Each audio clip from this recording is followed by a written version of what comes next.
In today's gospel passage, Jesus tells a parable in which a landowner hires laborers for a day's work.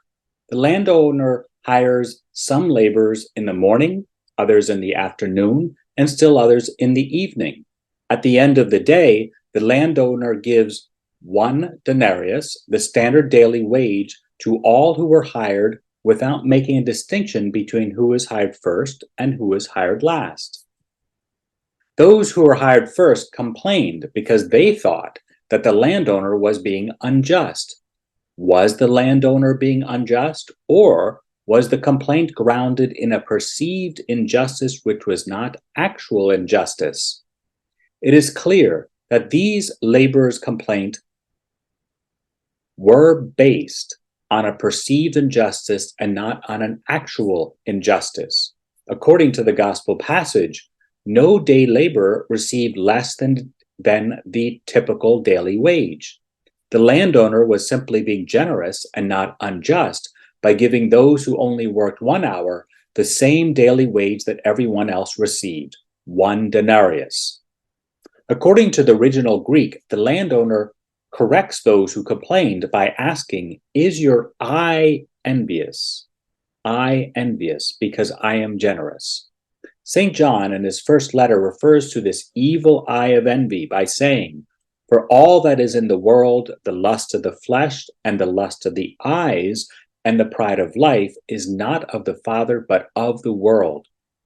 When we look at what others have and become aware that we are looking at what others have with envy, may we remember what St. John teaches us in the verse that immediately follows. "The world passes away and the lust of it, but he who does the will of God abides forever." Instead of envying what others have and becoming bitter and resentful because someone has more than I do, may we return to the Lord Jesus and ask for the grace to let go of our possessiveness, to let go of our excessive competitiveness, to let go of our mistaken view that what this earthly world offers is most important.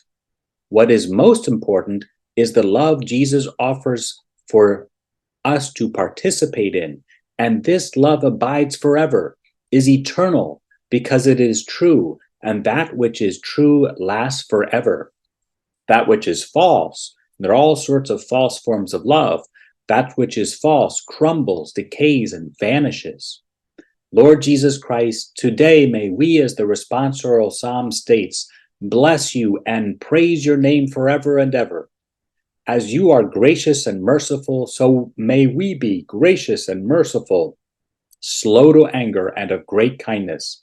When we become aware that we're intensely glaring at a brother or sister because we envy them, may we stop looking at our brother and sister with an evil eye and instead gaze upon them with your eternal, truthful, merciful, and gracious love, giving thanks that our brother and sister has been allowed by you to have certain things and characteristics that we lack. May God bless you all.